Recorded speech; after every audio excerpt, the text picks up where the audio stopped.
ఇక్కడ మీరేమో పవిత్రమైన రొమాన్స్ అంటున్నారు, ఆయనేమో పవిత్రంగా ఉంటుంది, పవిత్ర పవిత్ర పవిత్ర అంటారు. ఏంటి పవిత్ర పవిత్ర అని ఇద్దరు కూడా ఎక్కువ మాట్లాడుతున్నారు? ఏం లేదు సార్,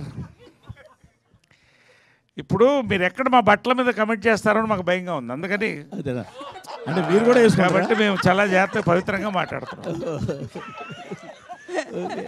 50 ఏళ్ళు వచ్చినాయి మీకు, మరి ఇలాంటి డ్రెస్ వేసుకున్నారని మీరంటే మళ్ళీ మేమేమన్నా? అవును, మీ షర్ట్ కొంచెం పొట్టిగా టైట్గానే ఉంది. మీ షర్ట్ కొంచెం పొట్టిగా టైట్గానే ఉంది. అవును, ప్యాంట్ ఫుల్గా ఉంది కదా. ఉంది. ఓకే కిరణ్ గారు సార్ యాక్చువల్గా ఇందాక మీరు ఆల్రెడీ డిక్లైమర్లో చెప్పేశారు ఆల్రెడీ, సార్ ఫ్యామిలీ అంతా రావచ్చు అని. అవును సార్. మీరు ఎంత చెప్పినా కూడా టీజర్లో ట్రైలర్లో మీరు డైరెక్ట్గా వాడిన పచ్చి బూతులు సార్ అవి కదా, మరి అంత పచ్చిగా అయితే ఓకే చెప్పండి సార్ ప్లీజ్ సార్. మీరు వాడిన ఎల్వరుడు దాన్ని ఏమంటారు సార్? మరి ఓకే సార్ చెప్పండి సార్ క్వశ్చన్. మరి అది ఎంతైనా కొంచెం మీకున్న family image, boy next door image దీన్ని డిస్టర్బ్ చేయవా అని? లేదు సార్, అంటే నేను ఇందాకే అందుకే చెప్పాను సార్, అది ఒక క్యారెక్టరేషన్ తాలూకు చిన్న వాడి బిహేవియర్ ఎలా ఉంటుంది అన్నది ఏవైతే సినిమాలో ఉన్నది 1-2 టీజర్లో గ్లిమ్స్లో పెట్టేసాం. మీరు సినిమాకి వస్తే సర్ప్రైజ్ అయిపోతారు. నిజంగానే ఒక ఫీలింగ్ ఉన్నా అవి సినిమాలు కంటిన్యూ అవుతాయి. అసలు సినిమాలు ఉండవు సార్, సినిమాలో ఓన్లీ 1-2 ఉంటాయి.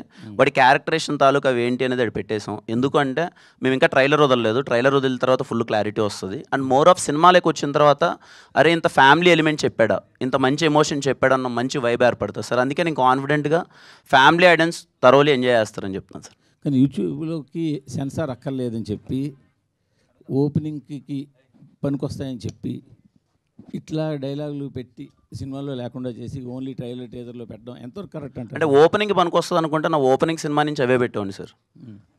నేను రాజావారి రాణి గారు లాంటి పవిత్రమైన సినిమా తీసేవాడిని కాదు. ఉండొచ్చు కదా, మళ్ళీ పవిత్రం అంటారు. అదే కదా, అంటే రాజావారి రాణి గారు ఇస్ ఎ వెరీ డీసెంట్. ఇప్పటిదాకా నా ఏ సినిమాల్లో మీరు ఏ సినిమాల్లో మీరు చూడరు. థింగ్ ఏంటంటే ఓపెనింగ్ కోసమో లేకపోతే ఏదో నేను ఏదో కొట్టాలి, నేను అది కాదు సార్, నా మైండ్ సెట్ అది కాదు. నాకు ఓన్లీ ఈ క్యారెక్టరేషన్ చాలా మంచి క్యారెక్టరేషన్. ఇప్పుడు బయట యూత్ అలా ఉన్నారు, ఇలాంటిది రిలేటబుల్ స్టఫ్ ఉంటుందని చేసింది. అందుకే చెప్తాను 1-2 ఉన్నవి గ్లిమ్స్లో ఎందుకు పెట్టామంటే చిన్న ప్రిపరేషన్ అయిపోతే ఓకే ఈ సినిమా ఒక వైబింగ్ ఫిలిం రాని, మీకు థియేటర్లోకి వస్తే 1-2 కూడా ఉండవు. ఓకే అది కూడా ఇబ్బందికరంగా ఉంది అంటే మేము తీసేద్దామని ఆలోచిస్తాం సార్. నిజంగానే ఇప్పుడు మీరు కన్సిడర్ చేస్తున్నారు, అది ఏదైనా ఇబ్బందిగా ఉందంటే ఆ డైలాగ్ తీసేస్తాం సినిమా. సెన్సార్ వాళ్ళు ఉంచారు కదా సార్, ఏదో ఉంటుంది కదా, అది అవేం ఉండదులేండి సార్ థియేటర్లో. అసలు కంప్లీట్గా మీరైతే సార్ మూర్తి గారు కేరామ్ సినిమా మీరు పిచ్చగా ఎంజాయ్ చేస్తారు ఐఎమ్ షూర్. డైరెక్ట్ గారు మూర్తి గారు సార్ ఇప్పుడు పచ్చి బూతులు అన్నారు కదా, మీరే పండు బూతులు ఎలా ఉంటాయి మీరు ఒకసారి చెప్పండి, అది కూడా వింటాం. తెలియాలి కదండి మాకు, అంటే పచ్చి బూతులు అంటే మరి అవతల పండు బూతులు ఎలా ఉంటాయి?